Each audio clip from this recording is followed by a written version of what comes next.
বন্ধুগণ, বর্ষার বিকেলে এই পকোড়াটা একবার বানিয়ে খান, বারবার বানাতে ইচ্ছে করবে। আর এই জন্য আমি প্রথমে নিয়েছি 1 কাপ মোটা চিড়েটা। এটাকে আমি ঝেড়ে পরিষ্কার করে নিয়েছি। এবার আমি একটা বাটির মধ্যে নিয়ে নিলাম। এবার আমি জল দিয়ে এই চিড়েটাকে কচলিয়ে ধুয়ে নেব। যেহেতু বাজারের চিড়ে, সেহেতু 2-3 বার আমি জল পাল্টিয়ে ধুয়ে নেব। 2-3 বার জল পাল্টে ধুয়ে নেওয়ার পর এবার আমি চিড়েতে দিয়ে দেব 1/2 কাপ মতো জল।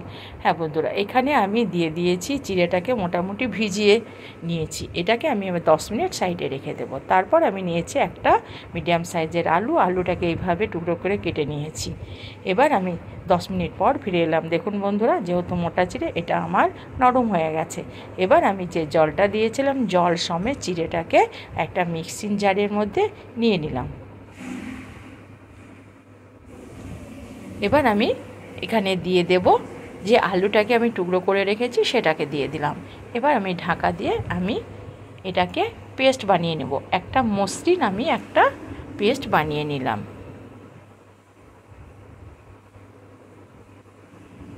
এবার এখানে আমি দিয়ে দেব 1/2 চামচ গোটা জিরে, আর দিয়ে দেব কিছুটা কুচনো কাঁচা লঙ্কা, আর 1/2 চামচ দিয়ে দিলাম আমি জোয়ান, আর 1/2 চামচের একটু কম চিলি ফ্লেক্স। ঝালটা আপনারা আপনাদের পছন্দ মতো বাড়িয়ে কমিয়ে নেবেন। আর দিয়ে দিলাম 1 চামচ চাট মশলা। এবার 1/2 ইঞ্চ আদাকে আমি কেটে পরিষ্কার করে ধুয়ে নিয়েছিলাম। এবার আমি একটা গ্রেটার দিয়ে গ্রেট করে নেব। গ্রেট করে নেওয়ার পর আমি সমস্ত মশলাগুলোকে এই ব্যাটারের সঙ্গে ভালো করে মিশিয়ে নেব।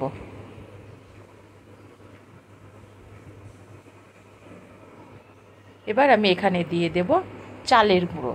আমি এখানে 2 চামচ ব্যবহার করেছি, আর পরে যদি দরকার হয় তাহলে আমি আবারও ব্যবহার করব। এখানে চালের গুঁড়োর জায়গায় আপনারা ময়দার ব্যবহারও করতে পারেন। এবার আমি হাত দিয়ে ভালো করে এটাকে ফেটিয়ে নেব মিনিট 3।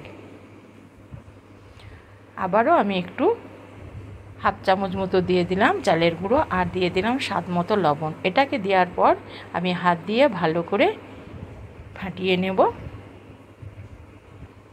আমি 2-3 মিনিট এইভাবে ব্যাটারটাকে ফাটিয়ে নেব। এর ফলে ভিতরটা হবে স্পঞ্জি আর উপরটা হবে মুচমুচে। আমার ফেটানো হয়ে গেছে। এবার এটাকে আমি মিনিট 2 রেখে দেব। এদিকে আমি গ্যাসের মধ্যে একটা প্যান বসিয়ে দিয়ে প্যানের মধ্যে দিয়েছি কিছুটা সাদা তেল। তেলটাকে ভালো করে প্রথমে আমি গরম করে নিয়েছি। তারপর আমি গ্যাসটাকে মিডিয়াম করে এইভাবে ছোট ছোট করে আমি দিয়ে দেব বড়াগুলো বা পকোড়াগুলো। এবার আমি একটা কাঁটা চামচ দিয়ে এইভাবে নেড়ে চেড়ে এগুলোকে ভেজে নেব। ভীষণ মজাদার একটা পকোড়া রেসিপি।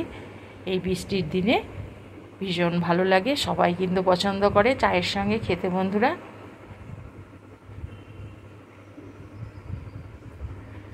এইভাবে ঘুরিয়ে ফিরিয়ে মিডিয়াম হিটে এগুলোকে ভেজে নেব। হাই হিটে ভাজলে হবে না। হাই হিটে ভাজলে ভিতরটা নরম হয়ে থাকবে, উপরটা পুড়ে যাবে। আমি মিডিয়াম হিটে এগুলোকে উল্টিয়ে পাল্টিয়ে ভেজে নেব।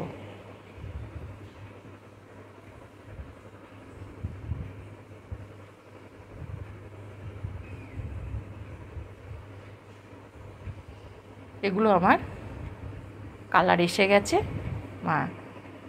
এগুলোকে এবার আমি উঠিয়ে নেব তেল থেকে। আমি একটা টিস্যুর ওপরে রেখে দেব, দিয়ে আবারও একটা ব্যাচ ঠিক একইভাবে আমি ভেজে নেব।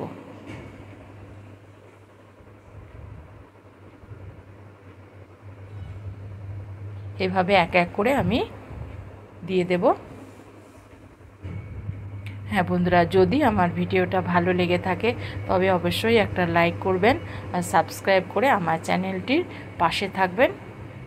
এইভাবে ঘুরিয়ে ফিরিয়ে এই ব্যাচটিকেও আমি ভেজে নিলাম। আর এইভাবে আমি সমস্ত পকোড়াগুলোকে ভেজে নেব। দেখুন বন্ধুরা, এটা আমার কালার এসে গেছে।